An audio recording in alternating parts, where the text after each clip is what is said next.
आम शहरियों को कोई शुबा ही नहीं था पहले दिन से। आप देखें दोनों मुकदमात में, तीनों मुकदमात में कोई जान ही नहीं थी। हाई कोर्ट में आए हैं तो उनका खोखलापन पूरी कौम के सामने, दुनिया के सामने जाहिर हो गया है और कि इसमें है ही कुछ नहीं, ना कोई एविडेंस है, ना कोई इसमें कोई इल्ज़ामात के सबूत हैं। सब कुछ उन्होंने जो है ना वो JIT ने और इन सब लोगों ने मिल के वो बनाए थे। उसके फिर जजों ने जो ट्रायल किया हमारा, फिर उसके बाद कुछ नहीं मिला। जब कुछ नहीं मिला पनामा में तो अकामा निकाल लिया। यानी पनामा को करते करते बीच में अकामा अचानक आ गया, क्योंकि पनामा में था कुछ नहीं, मिला कुछ नहीं। वो सज़ा देना चाहते थे, मुझे कुर्सी से उतारना चाहते थे, तो पनामा तो उसकी इजाज़त नहीं देता था, तो उन्होंने अकामा निकाल लिया और फिर वो फैसला सुनाया जो दुनिया में मजाक बन के रह गया। अकामा पे आप यानी कि एक वज़ीर आज़म को निकाल रहे हैं, उसने बेटे से तनख्वाह नहीं ली, इस बात पे आप वज़ीर आज़म की छुट्टी करा रहे हैं, सिसिलियन माफिया कह रहे हैं, उसको गॉडफादर कह रहे हैं आप। ये जजेस कभी इस तरह के अल्फाज इस्तेमाल करते हैं? एक तो ये हमारा ट्रायल हो रहा था झूठा, उधर से जो है वो उस बेंच की तरफ से ये रिमार्क्स और वो ट्रायल हो रहा था, उधर से मीडिया अपना ट्रायल कर रहा था। यानी पता नहीं क्या कहां से लोग साजिशी अनासर निकलकर रोज शाम को दुकानें लगाते थे, दुकानदारी चमकाते थे और हमारे खिलाफ जो जहर है वो उगलते थे, झूठ बोलते थे। आज वो झूठ बिल्कुल हवा में उड़ गया है।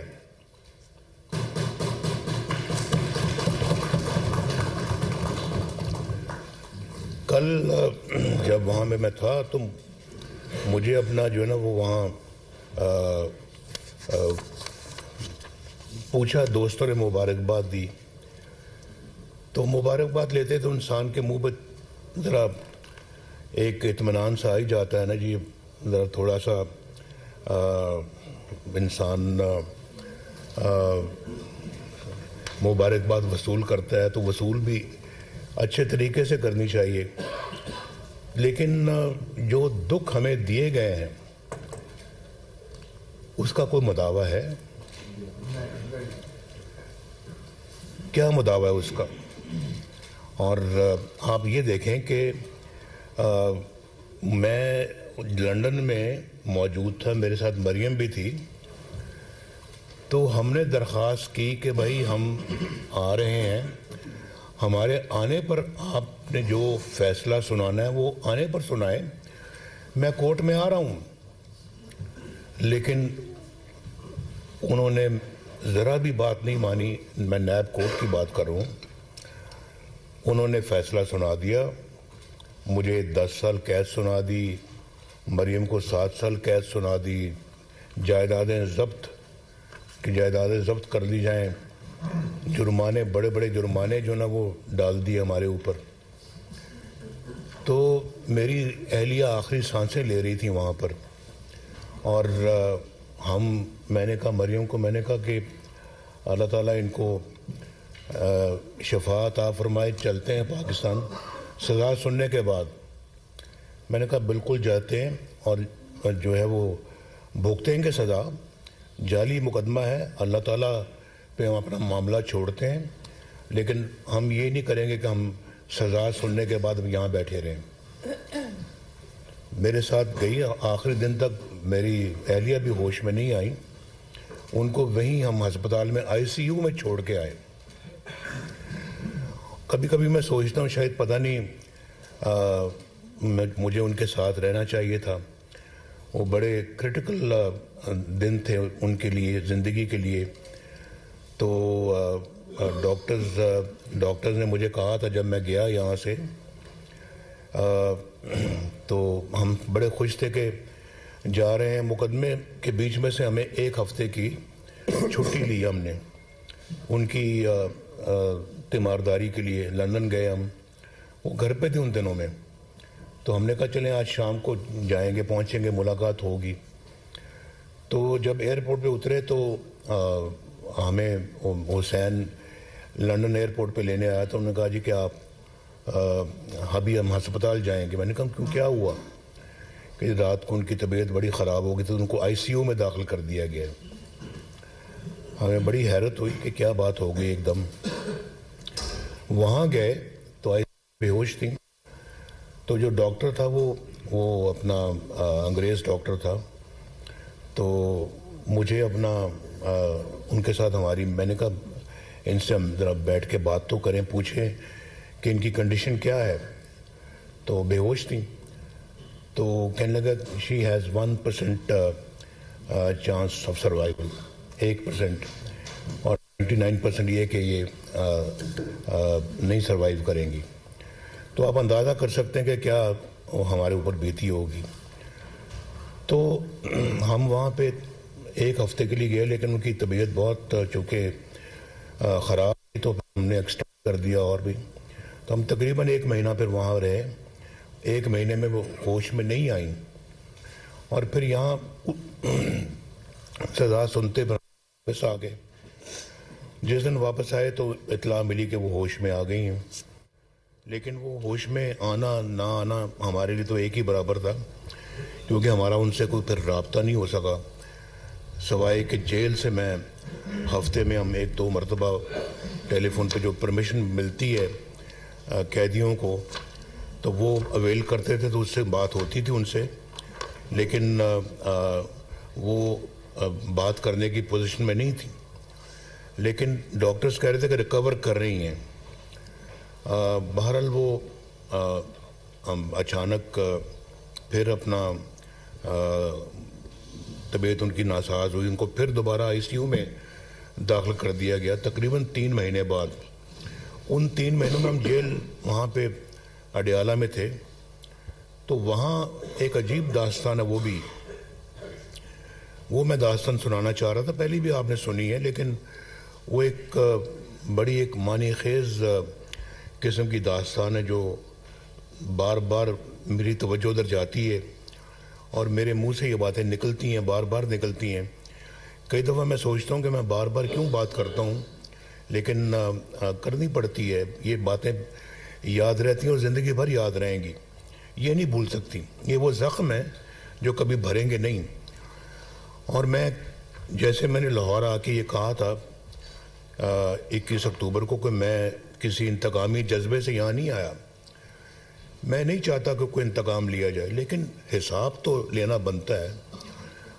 ये तो पूछना चाहिए कि ऐसा किया क्यों इस मुल्क के साथ। मेरे साथ जो हुआ सो हुआ, लेकिन असल सज़ा तो पाकिस्तान के अवाम को मिली है, जिनके लिए आज उस ज़माने की 4 रुपए की रोटी आज 15 रुपए की, 20 रुपए की हो गई, जिनके लिए 50 रुपए की चीनी आज न जाने 150 रुपए की हो गई। उस ज़माने की बिजली आज इतने महंगे बिल हो गए कि बिल अदा नहीं हो सकता। इससे बड़ी सज़ा क्या हो सकती कि हमारे कौम के बच्चे स्कूल ना जा सकें। इससे बड़ी सज़ा क्या हो सकती है कि उनके 2 वक्त का खाना ना मुयसर हो सके। क्या सज़ा इससे बड़ी हो सकती है कि वो बेचारे यही सोचते रहें कि हम इस महीने के अंदर अपने बच्चों की फ़ीस स्कूल की कैसे अदा करें। अगर हमने बिल देना है बिजली का तो फ़ीस नहीं दी जा सकती, और अगर फ़ीस देनी तो बिल नहीं दिया जा सकता, और अगर बिल देंगे तो किराया मकान जो मालिक मकान है वो निकाल के बाहर फेंकेगा। ये हाल है हमारे मुल्क का, कौम का। इस वक्त लाखों लोगों को उस वक्त रोज़गार मिल रहा था और करोड़ों गुर्बत की लकीर से ऊपर आ रहे थे, गुर्बत से भी निकल रहे थे। सज़ा मुझे नहीं मिली, मुझे तो एक फ़र्द के तौर के ऊपर सज़ा मिली, हमारे ख़ानदान को मिली, हमारी पार्टी को मिली, लेकिन असल सज़ा पाकिस्तान के 25 करोड़ अवाम को मिली जो आज रोटी को तरसते हैं। मैंने खुद देखा वीडियो के अंदर कि रोटी लोग तकसीम कर रहे हैं और 100 ख़वातीन और बंदों की लाइनें लगी हुई हैं सिर्फ रोटी लेने के लिए, मुफ्त। पहले ऐसे मंजर कभी नहीं हमने देखे थे, लेकिन आज देख रहे हैं। अगर आप चाहें तो मेरे फ़ोन पे है, ऐसे मैं वीडियोस संभाल के रख लेता हूँ, कभी कभी देखता भी हूँ अपने आप को यह एहसास दिलाने के लिए कि ये हमारी कौम का हाल हो चुका है और हमने मिल के इस कौम को इस हाल से बाहर निकालना है। ये याद रखने के लिए और ये अपने आप को सबक सिखाने के लिए, अगर कहते तो मैं वो स्क्रीन पे मैं वो सीन्स आपको अभी दिखा सकता हूँ। ये अमलन हमारे मुल्क और हमारी कौम का हाल हो गया है। तो मैं वो बात कर रहा था कि मैं वहाँ जब वो दोबारा क्लैप्स कर गई, आईसीयू में गई, तो मैं कोर्ट में था। वहाँ एक कोर्ट में तो मुझे सज़ा हो गई थी, उसी की सज़ा में भुगत रहा था। दूसरा मुकदमा जिससे कल बरियत हुई है, उस केस में मैं नैब कोर्ट में था। मुझे बताया गया, फ़ोन आया कि जी वो आप तो बात में जो कि कोर्ट में बात नहीं हो सकती थी, कि मुझे मैसेज आया जी कि वो दोबारा आईसीयू में चली गई हैं, तो आप ज़रा बात कर लें अपने बेटे से। मैंने कहा बात तो अब जेल में जाके ही हो सकती है। जो अडयाला जेल में चले गए, तो अडयाला जेल में वो सीधा सुप्रीम के कमरे में, उसके बाहर ही गाड़ी रुकती थी, तो वहीं हम उतर के तो उसके कमरे में मैं गया। तो उसके कमरे में जाके, तो ये जेल में ये भी थी, लेकिन ये चूँकि इस मुकदमे में कोर्ट में नहीं गई, तो ये वहीं जेल में थी। तो वहाँ जाके तो मैंने सुप्रीम को कहा कि मुझे मेरी बात करा दें, ये वाक़या हुआ है और मैं जो है वो मुझे पता लगा है कि उनकी तबीयत फिर नासाज हो गई है, तो मैं बात करना चाहता हूँ, आप मेरी बात करा दें। तो उसने कहा जी हम तो बात नहीं करा सकते। मैंने कहा ये एक बहुत ही इंसानी हमदर्दी वाला मामला है, इमरजेंसी है, अगर आप बात करा देंगे तो आपको किसने नौकरी से बाहर निकाल देना है। आप मेरी बात करा दें और आप कह दें कि जनाब उनकी वाइफ बहुत बीमार एकदम हो गई, तो मैंने बात करा दी, तो आपको कोई आपके ख़िलाफ़ कोई एक्शन तो नहीं होगा। 2 फ़ोन लैंडलाइंस पड़ी हुई थी, 2 मोबाइल थे, उसने बात नहीं कराई। मैंने उससे बड़ा इसरार किया, बात नहीं कराई, तो हमें इजाज़त नहीं है। खैर मैं फिर उठ के चला गया वहाँ अपने सेल में, जिस सेल में मुझे रखा हुआ था। तो उसके 2.5-3 घंटों के बाद आके मुझे कहता है जी कि आपको एक बुरी खबर सुनानी है, आपकी बेगम साहबा इंतकाल कर गई। तो अब हम आके आपकी बेटी को कहने जा रहे हैं, उनको मैसेज देना है। मैंने कहा बिल्कुल आप न जाएं, मैं जाऊंगा, मैं खुद जाके उनसे बताऊंगा। तो मैं फिर इनको जाके मैंने बताया। तो आप सोच सकते हैं कि बीवी या माँ की जो ख़बर मरने की मिले, वो भी जेल में, तो इंसान का क्या हाल होता है। तो वो वहाँ पे मैंने जो शुरू में बात की थी, मैं कभी कभी सोचता हूँ कि शायद मैंने अपनी ज़िंदगी का पता नहीं सही ये फ़ैसला किया या नहीं सही किया कि मुझे उनके पास होना चाहिए था उस वक्त और उनकी तीमारदारी करनी चाहिए थी, और वहाँ मैं मौजूद होता तो शायद मुझे कम से कम मुझे तो सब्र आ जाता कि चलें ठीक है, मैंने अपना वक्त पूरा दिया इनको, लेकिन मैं वो भी नहीं दे सका। और यहाँ आके जो है ना जेल चले गए एक झूठे मुकदमे में, जिसका पोल कल खुला है, जिसका पोल कुछ दिन पहले खुला है, कि कितना बड़ा फ्रॉड था, ये कितना बड़ा जुल्म था।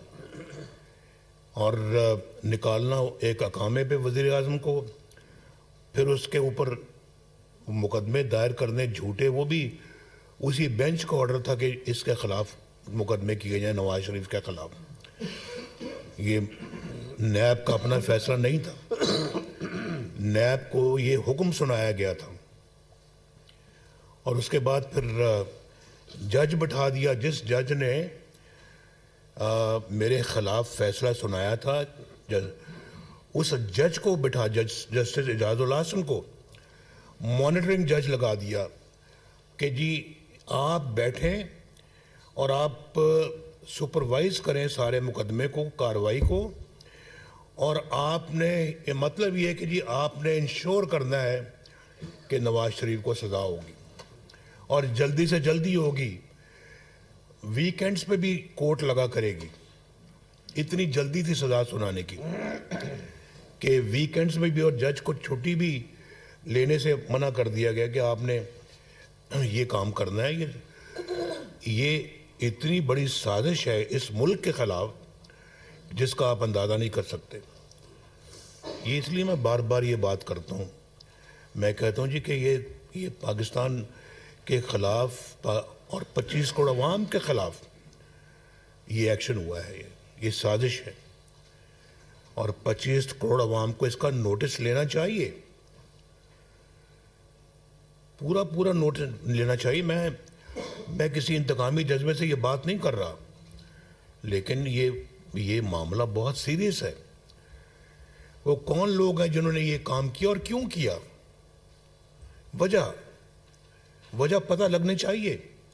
मैंने तो जनरल बाजवा के खिलाफ कोई साजिश नहीं की, कभी नहीं की।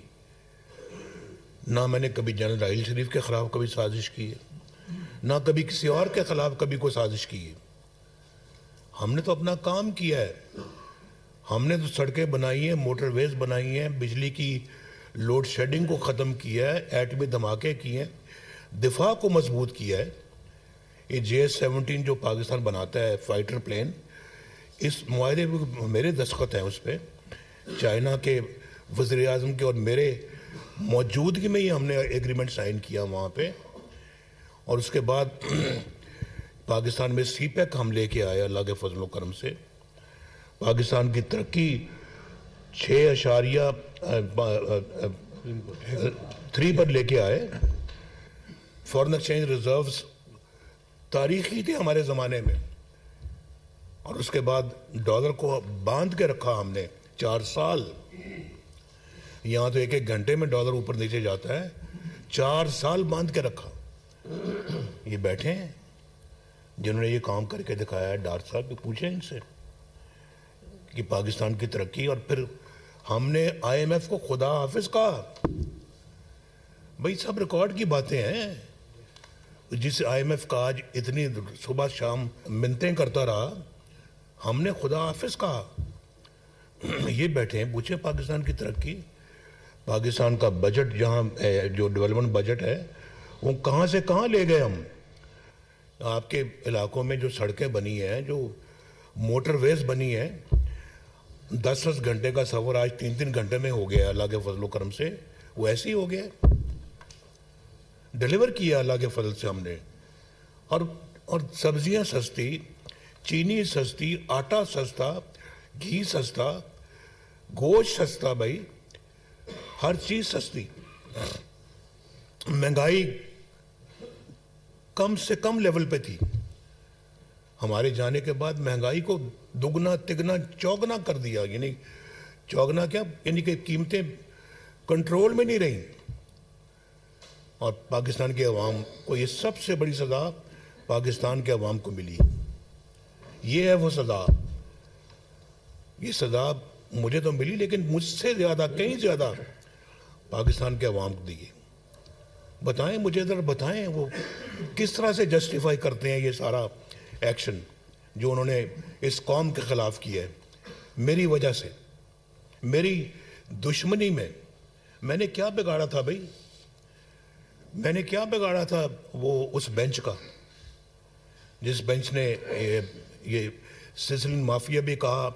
और ये भी आपको पता होना चाहिए कि उनमें से एक जज था जिसका नाम शेख, क्या नाम था, अजमत। उनकी कोई अजीज़ा थी जिसका कोई प्रमोशन का केस था, तो उस प्रमोशन गवर्नमेंट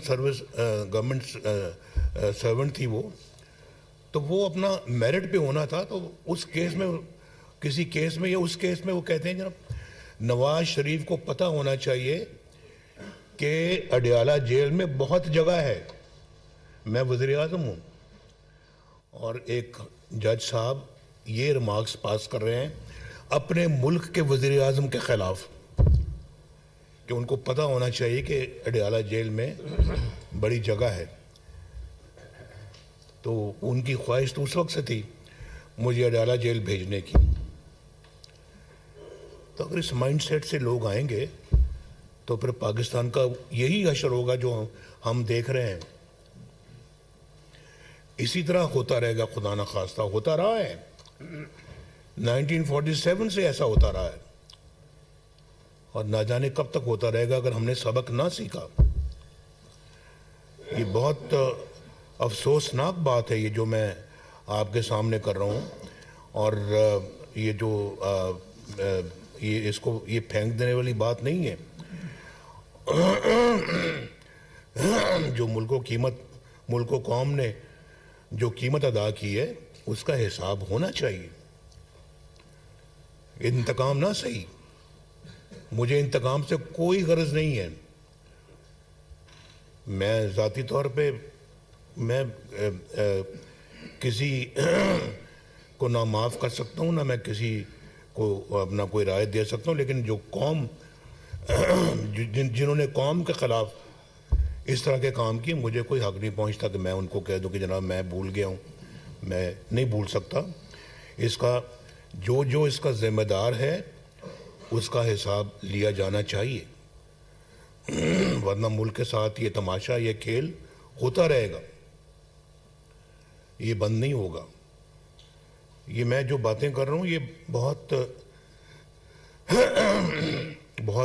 इम्पोर्टेंट बातें हैं और अपनी ज़ात के लिए बिल्कुल नहीं कर रहा। आप ये तवक्को करें भी ना कि 3 दफ़ा वज़ीर-ए-आज़म बनने के बाद मैं अपनी ज़ात के लिए कोई बात करूँगा। मुझे अब आज अगर कोई चीज़ अजीज़ है तो सिर्फ पाकिस्तान है, इसके 25 करोड़ अवाम है, उनकी वेलफेयर है, उनकी खुशहाली है।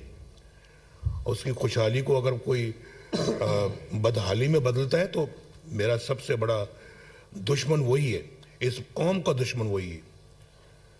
तो मुझे उसको माफ़ करने का कोई इख्तियार नहीं। तो इंशाअल्लाह 8 फरवरी को अवाम पर मुश्तमिल अब सबसे बड़ी JIT बनेगी इंशाअल्लाह। JIT भी बनेगी और सबसे बड़ी अदालत भी बनेगी। तो इंशाअल्लाह वो फिर तारीख़ी फ़ैसला देगी और हमें अपना जो है ना ये बातों को बड़े गौर से सिर्फ सुनना नहीं चाहिए, अपने पल्ले पल्ले बांधनी चाहिए कि ये है हमारे मुल्क की तबाही की वजूहात, और हमने अपने मुल्क को ऐसे हाथों में नहीं छोड़ना कि जो खेल खेलें मुल्क उसका शिकार होता फिरे, बिल्कुल नहीं, वरना इस तरह के खलंडरे आते रहेंगे और पाकिस्तान की तबाही और ज़्यादा बढ़ाते रहेंगे। तो बस मैं जी इतनी आज बात करना चाह रहा था। मुझे जहाँ इस बात का इत्मीनान है कि इन झूठे मुकदमों से मुझे अल्लाह ताला ने बरी फरमाया है, तो आप देख लें कि कितनी जल्दी ये वो फैसले रिवर्स हुए हैं। और कल कोर्ट में कोर्ट की अगर आपने कार्रवाई सुनी हो तो उन्होंने बिल्कुल यानी कि साफ साफ कह दिया कि यहाँ तो कोई एविडेंस ही नहीं है, कुछ भी नहीं है, कोई सबूत ही नहीं है, कोई कागजात ही नहीं है।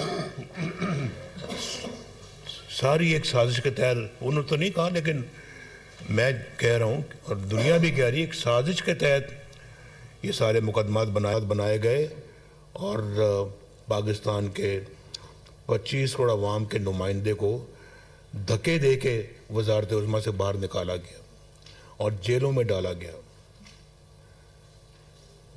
उसके ख़ानदान को भी स्पेयर नहीं किया गया, उसकी बेटी को उसकी आंखों के सामने गिरफ्तार किया गया। जब नैब मरीम नवाज शरीफ को लेकर, तो मैं सामने बैठा हुआ था, मैं देख रहा था जब वो उसको अरेस्ट करने आए थे। मैं कोट लखपत जेल में था मैं, और मुझे घर से मिलने आई थी, मेरे लिए खाना लेके आई थी, और अभी हमने खाना शुरू भी नहीं किया तो इसको वहाँ से वो अरेस्ट करके ले गए। ये मेरे दाएं बाएं सब बैठे हुए हैं जो जेलों में रहे हैं। अब बताएं इस बंदे का क्या कसूर है? शरीफ आदमी है ये, और बचपन से मेरे साथ रहा है। मैं तो इसकी किसी बुराई से वाकिफ़ नहीं हूँ, ना ये बुरा आदमी है। मेरे भाई शहबाज शरीफ, उनका मेरा भतीजा, ये आज बाहर से आया, इनकी वालदा साहबा बीमार थी। कितने साल रहे हमजा तुम? 2 साल जेल में।